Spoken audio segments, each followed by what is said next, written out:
Bismillahirrahmanirrahim. Assalamualaikum warahmatullahi wabarakatuh. Alhamdulillahi nasta'inuhu wa nastaghfiruh wa na'udzu billahi min syururi anfusina wa min sayyiati a'malina may yahdihillahu fala mudhillalah wa may yudhlil fala hadiyalah. Ya, teman-teman semuanya, alhamdulillah kita masih bisa bertemu kembali, yaitu saat ini kita akan ngebahas materi yang berjudul sosiologi dalam dunia Islam. Kemarin kita udah ngebahas beberapa tokoh ya, tokoh-tokoh dari dunia barat seperti Max Weber, kemudian Emil Durkheim, ya, dan lain sebagainya. Nah, sekarang kita akan ketemu dengan para sosiolog dari dunia Islam. Dan sejak kelahiran Islam ya, pada beberapa abad yang lalu, nah, Islam ini sudah tampil sebagai agama yang memberi perhatian pada keseimbangan hidup antara dunia dan akhirat. Kemudian bagaimana hubungan manusia dengan Tuhan, bagaimana hubungan manusia dengan manusia, dan bagaimana urusan ibadah dengan urusan muamalah, ya. Dan di sini kita bisa lihat sendiri suatu perbandingan antara perhatian Islam sendiri terhadap urusan ibadah dengan urusan muamalah. Ternyata kalau kita dalami lebih jauh lagi, Islam ini menekankan urusan muamalah ya, atau hubungan antar sama manusia lebih besar daripada urusan ibadah dalam artian khusus ya. Di sini kalau kita lihat, Islam ini lebih banyak memperhatikan aspek kehidupan sosial daripada aspek kehidupan ritual gitu. Dan agama Islam adalah agama yang menjadikan seluruh bumi sebagai masjidnya untuk mengabdi kepada Allah dalam artian yang luas gitu. Jadi di sini kita bisa simpulkan bahwa muamalah ini jauh lebih luas daripada ibadah gitu. Dan yang paling utama ya adalah hubungan antara sesama manusia gitu. Oke, baik. Di materi kali ini kita akan kenalan nih sama 3 tokoh sosiologi muslim, yaitu ada Ibnu Khaldun, ada Ali Syariati, dan ada Haji Omar Cokroaminoto.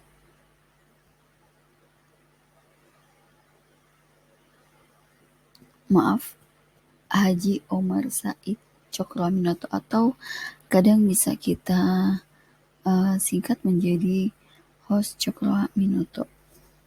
Oke, kita akan ngebahas tentang Ibnu Khaldun dulu ya teman-teman. Jadi Ibnu Khaldun ini nama aslinya adalah Abdurrahman Abu Zaid Ibnu Khaldun. Ibnu Khaldun ini ya didaulat sebagai bapak sosiologi Islam, sebagai salah seorang pemikir hebat, kemudian serba bisa juga ya, dan banyak sekali buah pikirnya ini sehingga sampai-sampai sangat berpengaruh. Dan ada pun beberapa pemikir barat ya, seperti George Wilhelm Friedrich Hegel, kemudian Robert Flynn, kemudian Arnold Toynbee, kemudian Ernest Gellner,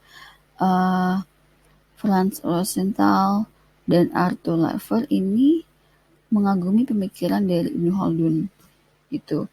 Tak heran pemikir Arab Daud ini menjuluki Ibnu Khaldun ini sebagai negarawan, kemudian ahli hukum, sejarawan, dan sekaligus sarjana. Dan Ibnu Khaldun adalah penulis buku yang sangat terkenal ya, yaitu Muqaddimah, yang judulnya Muqaddimah. Ibnu Khaldun lahir di Tunisia ya, pada tanggal 27 Mei 1332 atau 1 Ramadan 732 Masehi. Dan nenek moyangnya asalnya dari Hadramaut atau dari Yaman, yang lalu bermigrasi ke Seville atau ke Spanyol pada abad ke-8 Masehi setelah Spanyol ini ditaklukkan oleh Islam gitu. Dan kemudian setelah Spanyol ini direbut lagi oleh penguasa Kristen, keluarga besar Ibnu Khaldun hijrah lagi ke Maroko dan kemudian akhirnya menetap di Tunisia. Di kota ini keluarga Ibnu Khaldun dihormati oleh orang-orang istana di sana, kemudian tinggal di lahan milik dinasti Hafsiyah. Dan sejak lahir, untungnya ya Ibnu Khaldun ini sudah hidup dalam komunitas kelas atas, sudah hidup di ring satu ibaratnya ya. Jadi sudah hidup di lingkungan istana sampai usianya nanti saat dewasa gitu. Dan perjalanan Ibnu Khaldun ini sangat apa ya sangat panjang gitu ya.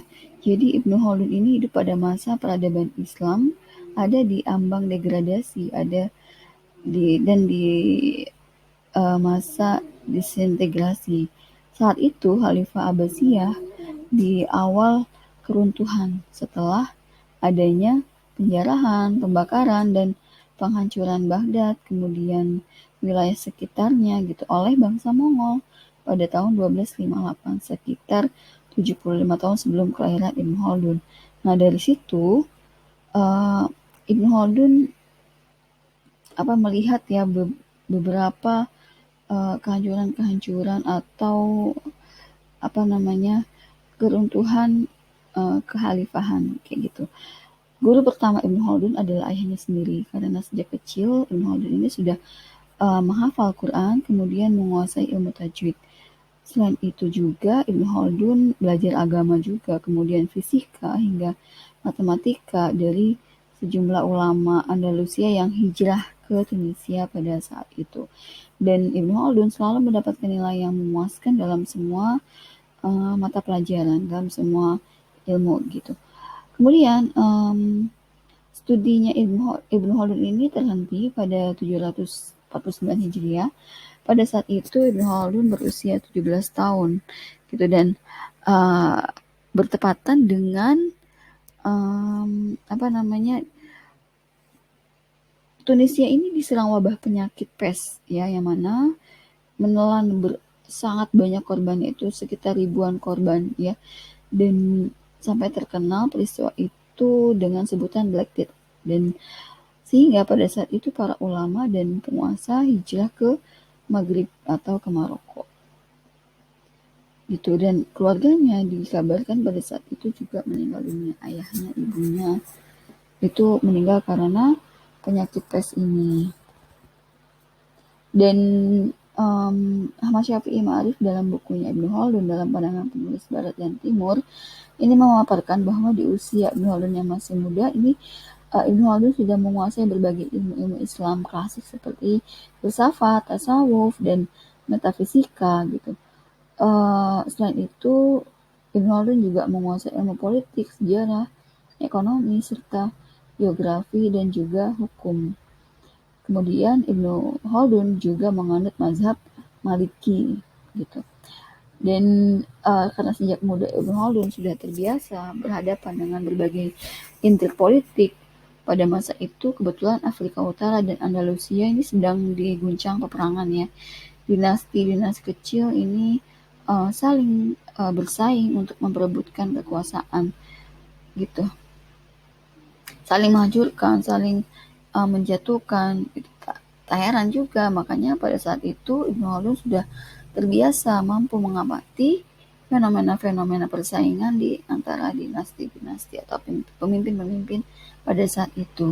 Kemudian di usianya yang ke-21 tahun, Ibnu Khaldun ini sudah diangkat menjadi sekretaris Sultan Al-Fadl dari dinasti Hafs yang mana berkedudukan di Tunisia.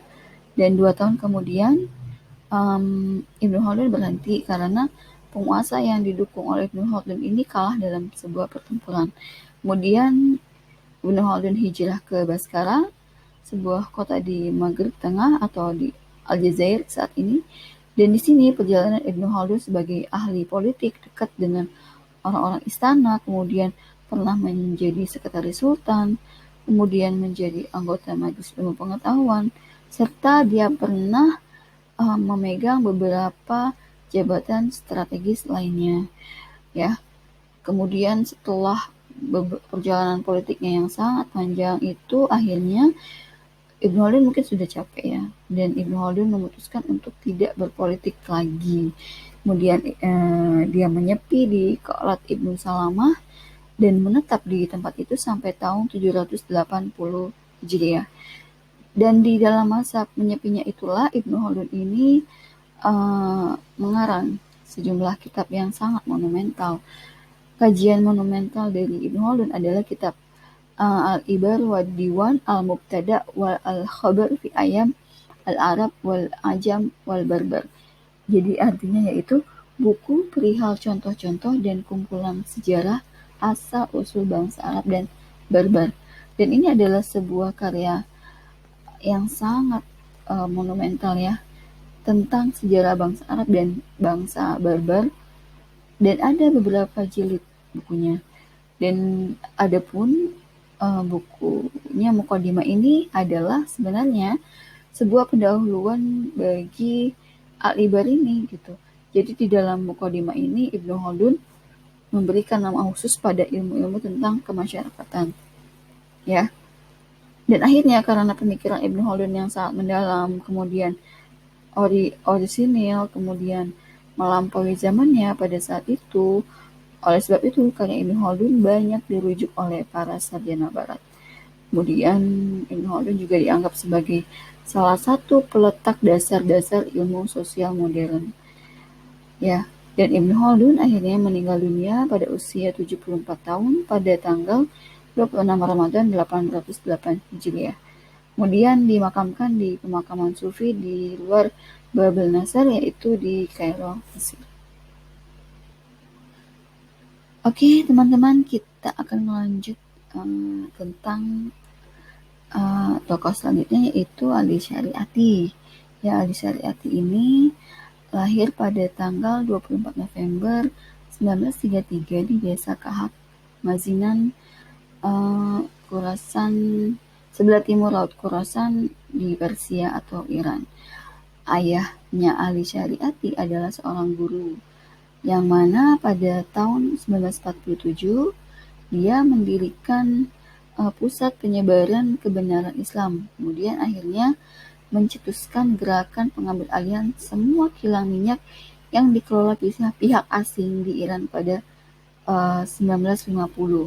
Maka nggak heran bakat pemberontakan dan pergerakan ini mengalir dalam darah Ali ya, karena dia melihat bagaimana perjuangan ayahnya pada saat itu gitu.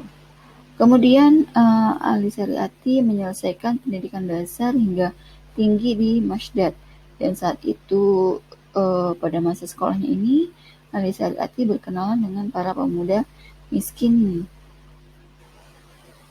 Oke, nah karena dia saat itu berkenalan dan punya teman dengan para pemuda miskin, Ali Syariati melihat kemiskinan ini sangat banyak gitu ya.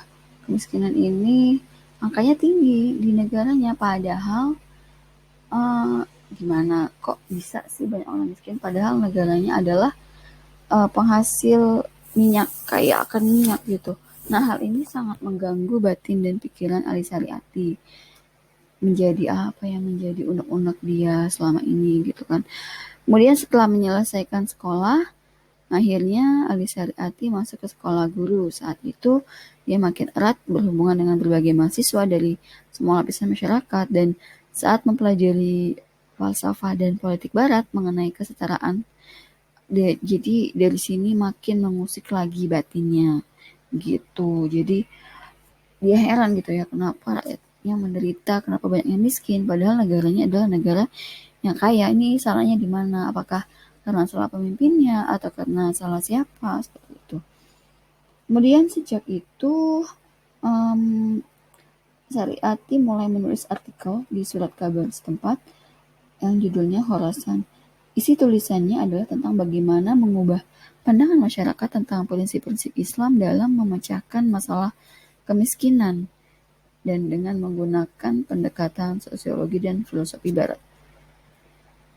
Pada tahun 1952, saat itu Syariati mulai mengajar penuh di sekolah menengah umum dan sembari kuliah S1 di Universitas Masjid. Kemudian saat itu bertemu dengan calon istrinya dengan judulnya yaitu Pauran Syariat Razavi. Akhirnya mereka menikah dan dikaruniai 4 anak yaitu Ehsan, Susan, Sarah, dan Mona. Dan ada pun salah satu ucapan ya Syariati dalam kuliahnya yang sangat terkenal, apabila kamu tidak punya semangat untuk revolusi, maka tidak ada perbedaan apapun apakah engkau di masjid atau di bar. Jadi menurut Ali Syariati di sini ingin menekankan bahwa ajaran Islam ini bukan hanya terbatas pada ibadah saja gitu, tapi juga semangat untuk revolusi yang membawa umat manusia menjadi lebih mulia, menjadi lebih baik. Nah, inilah yang menjadi tujuan utama dari pembentukan umat yang dijalankan melalui praktek siasa atau ilmu politik. Muslim yang saleh menurut Ali Syariati adalah muslim yang mengabdikan hidupnya untuk bersama dengan orang lain untuk menumbangkan kekuasaan yang korup dan kekuasaan yang merawat ketidakadilan sosial. Nah, disinilah penguasa Iran saat itu merasa tersinggung oleh pendapatnya Ali Syariati. Lalu dari situ Ali Syariati ditangkap dan dipenjara pada 1964. Dan saat dia kembali ke Iran, dituduh lagi untuk karena mengobarkan tindakan subversif selama di Perancis. Kemudian ditahan lagi ya. Dan setelah dilepaskan, dia mulai mengajar di University of Masjid. Kemudian Ali Syariati terus mengorbankan pemikiran kritis hingga di tahun 1974 dia ini kembali ditahan ya dan dilepaskan baru 8 bulan kemudian. Saat itu Syariati yang sedang sakit dibawa ke Inggris untuk kemudian dirawat dan Syariati meninggal di Southampton pada 18 Juni 1977 gitu, akibat dari serangan jantung. Dan akhirnya jenazahnya dimakamkan dekat dengan makam Sayyidah Zainab, cucu dari Nabi Muhammad di Damaskus, Suriah. Oke, bagaimana sih pemikiran Ali Syariati? Jadi Ali Syariati ini punya pendapat asumsi tentang manusia yaitu dari being menjadi becoming ya. Manusia adalah satu-satunya makhluk Allah yang mendapat karunia bisa mengubah dirinya dari makhluk biasa menjadi makhluk yang sempurna. Jadi kalau sempurna atau becoming adalah bergerak, maju, mencari kesempurnaan, merindukan keabadian. Gak pernah berhenti, gak pernah terhambat, terus pokoknya menerus bergerak menuju ke arah kesempurnaan. Jadi untuk menjadi sempurna kita gak boleh diam ya, kita harus terus maju. Oleh sebab itu dalam melakukan gerakan becoming ini Allah telah membekali manusia ya dengan 3 potensi yaitu kesadaran diri, kehendak bebas, dan kreativitas. Dengan ketiga potensi yang dimiliki manusia ini, manusia diundang oleh Allah untuk bertindak sebagaimana tindakannya Allah. Jadi kita jangan sampai melakukan atau melakukan hal yang tidak bermanfaat gitu ya, atau diam saja dalam menjalani hidup itu nggak boleh gitu. Kemudian pemikiran Ali Syariati yang lain yaitu tentang Raushan Fikr. Raushan Fikr adalah kata Persia yang artinya pemikir yang tercerahkan. Dalam terjemahan Inggris kadang bisa disebut dengan intelektual atau enlightened thinkers. Jadi Raushan Fikr ini beda ya dengan ilmuwan. Kalau seorang ilmuwan ini menemukan kenyataan ya. Sedangkan seorang Raushan Fikr sebenarnya bukan hanya menemukan kenyataan tapi menemukan kebenaran juga. Kemudian kalau ilmuwan ini hanya menampilkan fakta, sebaliknya kalau Raushan Fikr menampilkan fakta juga tapi juga memberikan penilaian sebagaimana yang seharusnya. Jadi Ali Syariati melengkapi makna dari orang-orang apa itu definisi dari orang yang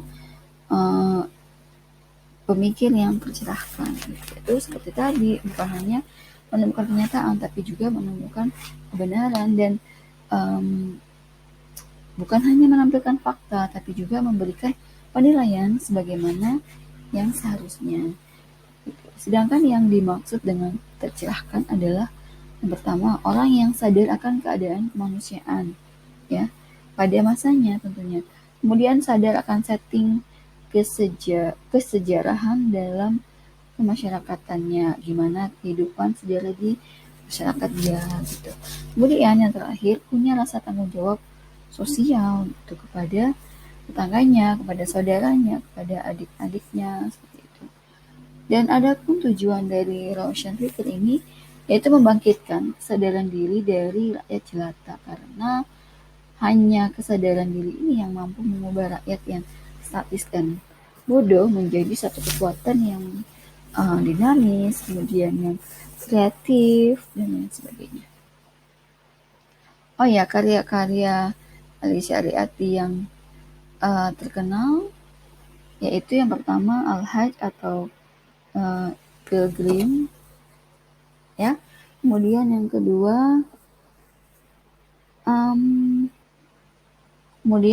kedua yaitu bukunya yang berjudul Marxism and the Other Western Fallacies, ya, an Islamic Critic. Kemudian yang selanjutnya ada An Approach to Understanding Islam dan A Visage of Prophet Muhammad. Sebenarnya ada banyak lagi ya beberapa bukunya Alicia Ariati di sini, cuma karena waktu yang terbatas jadi tidak bisa dipaparkan semuanya. Oke, dan ada yang bilang bahwa Alicia Ariati ini ada meninggal dunia karena dibunuh oleh penguasa pada saat itu, ya, karena kebetulan penguasa saat itu kan merasa tersinggung dengan orasi-orasinya Alicia Ariati, kemudian pendapat-pendapatnya Alicia Ariati yang selalu menentang penguasa pada saat itu. Oke, selanjutnya kita akan kenalan kepada tokoh ketiga yaitu Os Cokroaminoto atau Haji Omar Said Cokroaminoto. Ya, dia adalah lahir di Ponorogo di Jawa Timur 16 Agustus 1882, kemudian wafat di Yogyakarta 17 Desember 1934 pada usia 52 tahun. Dan Cokroaminoto adalah salah satu pemimpin organisasi pertama di Indonesia yaitu Sarekat Islam. Awalnya namanya Sarekat Dagang Islam, tapi karena Cokroaminoto merasa perjuangan mereka di organisasi ini bukan hanya di bidang ekonomi, ya, tapi juga di politik, maka saat itu Cokroaminoto menghapus kata-kata dagangnya, ya, jadi hanya Serikat Islam tanpa ada embel-embel dagang atau Serikat Dagang Islam. Oke, Cokroaminoto adalah anak kedua dari 12 bersaudara dari ayahnya yang bernama RRM Cokroamiseno. Dia adalah salah seorang pejabat pemerintahan pada saat itu. Dan kakeknya RM Adipati Cokronegoro pernah juga menjabat sebagai Bupati Ponorogo. Kemudian setelah lulus dari sekolah rendah, Cokroaminoto ini melanjutkan pendidikannya di Sekolah Pamong Praja di Magelang. Setelah lulus, ia bekerja sebagai juru tulis Pati di Ngawi, dan 3 tahun kemudian ia berhenti. Akhirnya Cokroaminoto ini pindah dan menetap di Surabaya pada 1906. Di Surabaya dia bekerja sebagai juru tulis di firma Inggris Coy & Co. dan melanjutkan pendidikannya di Sekolah Kejuruan Bergernich Afran School di jurusan Teknik Mesin. Oke, banyak sekali gelar-gelar yang diberikan oleh Belanda kepada Cokroaminoto, salah satunya yaitu The Ongkronde van Java atau Raja Jawa tanpa mahkota. Nah, karena pada saat itu Cokroaminoto adalah masuk orang yang sangat berpengaruh, ya, di Pulau Jawa, sehingga disebut oleh Belanda sebagai Raja Jawa tanpa mahkota gitu. Dan Cokroaminoto adalah salah satu pelopor pergerakan buruh di Indonesia dan sebagai guru para pemimpin-pemimpin besar di Indonesia, yaitu seperti Soekarno ya, Sumaun, Alimin, Sukarmaji, Marijan Kertosuwiryo, bahkan Tan Malaka nih pernah berguru sama Cokroaminoto ya. Dia adalah orang yang pertama kali menolak tunduk untuk Belanda, Cokroaminoto ini. Dan setelah Cokroaminoto ini meninggal pada tahun 17 Desember 1934, lahirlah warna-warni pergerakan Indonesia yang dibangun oleh murid-muridnya, yakni sosialis atau komunis yang dibangun, yang dianut oleh Semaun, oleh Musso, oleh Alimin gitu kan. Kemudian Soekarno yang nasionalis, kemudian Sukarmaji, Kartosuwiryo yang Islam. Ini mereka lahir adalah murid-murid Cokroaminoto gitu, yang mana setelah dia meninggal, murid-muridnya ini langsung menjadi tokoh-tokoh besar ideologi yang pernah ada di Indonesia. Dan namun pada akhirnya mereka nih, ketiga murid ini saling berselisih ya menurut paham masing-masing, dan sempat terjadi beberapa pemberontakan oleh komunis kepada Soekarno yang nasionalis gitu. Oke, ada pun idiom yang terkenal dari Pak Cokro, yaitu hidupnya kita ini harusnya semurni-murni tauhid, setinggi-tinggi ilmu, sepintar-pintar siasat. Apa sih maksudnya? Jadi maksudnya itu semurni-murni tauhid, yaitu selalu sadar akan adanya Allah, kemudian menetapi iman, menghindari hianat, takut akan azab Allah, dan selalu menepati amanah ya. Nah, ini diharapkan hidup kita ini harusnya seperti ini gitu. Kemudian hidup kita diharapkan seperti apa lagi? Yaitu setinggi-tinggi ilmu ya. Jadi maksudnya kita sebagai manusia haruslah punya wawasan yang luas, kemudian menularkan kesadaran hingga rakyat pada saat itu mampu membuka mata bahwa kolonialisme dan feodalisme bukan kondisi yang ideal. Jadi kalau kita dijajah ya kita harus sadar, kita harus bangkit dari keterpurukan kita untuk menjadi negara yang merdeka gitu. Kemudian sepintar-pintar siasat, yaitu kreatif, solutif, mendayagunakan akal budi untuk mencapai cita-cita negara ini, cita-cita bangsa, yaitu apa? Merdeka. Gitu. Dan tak lupa mewariskan cita-cita kita kepada generasi penerus. Oke, dan Cokroaminoto adalah penulis buku Islam dan Sosialisme. Jadi di dalam bukunya ini ada gagasan utamanya yaitu sosialisme Islam itu tidak bersumber dari Barat sebenarnya ya, tapi adalah ajaran atau pemikiran yang secara baik dan secara inherent ini sudah terkandung di dalam ajaran agama Islam. Kemudian sosialisme ini bersandar kepada agama Islam yang wajib dilakukan oleh umatnya dan sudah diperhatikan oleh Nabi Muhammad sejak zaman dulu gitu, dan bukan lahir dari pengaruh bangsa Eropa ya, tapi sudah dipraktekkan oleh Nabi Muhammad. Kemudian yang ketiga, gagasan utama sosialisme adalah pergerakan sosialisme ini dikontrol oleh identitas keislaman demi mencapai kesempurnaan hidup di dunia maupun akhirat. Jadi hendaknya kehidupan kita ya di dunia ini harus seimbang dengan kehidupan kita untuk di akhirat nanti. Jadi jangan berat sebelah gitu. Kita harus menjaga kehidupan kita agar bisa mencapai kehidupan yang baik di akhirat nanti. Ya, kemudian yang selanjutnya ada pun 3 komponen sosialisme, yaitu Cokroaminoto ini mengungkapkan 3 komponen yang ada dalam sosialisme, dan ketiganya ini dimuat dalam berbagai aturan-aturan Islam serta mampu cepat diimplementasikan oleh Rasulullah gitu, yaitu yang pertama kemerdekaan, kemudian yang kedua persamaan, dan yang ketiga persaudaraan.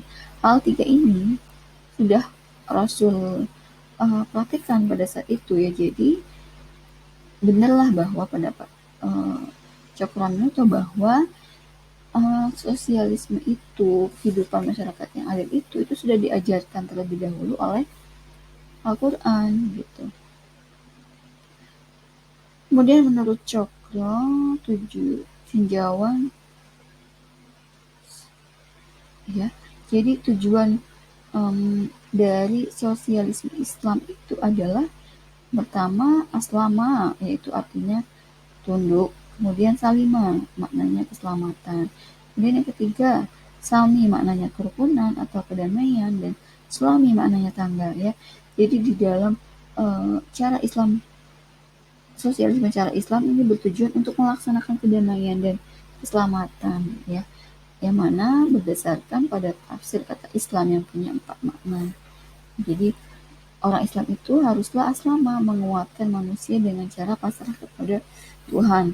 Kemudian yang kedua, salimah, Islam adalah keselamatan. Yang ketiga, salmi, Islam adalah kedamaian. Jadi karena orang Islam ini rukun, maka orang Islam ini akan hidup dalam kedamaian. Kemudian yang keempat, sulami, tangga.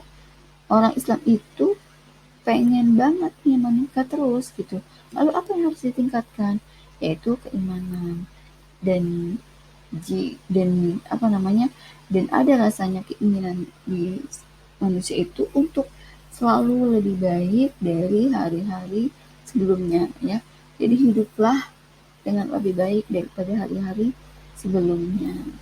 Oke teman-teman, mungkin sampai sini dulu penjelasan tentang tokoh-tokoh sosiologi dalam Islam. Kurang lebihnya saya mohon maaf. Wassalamualaikum warahmatullahi wabarakatuh.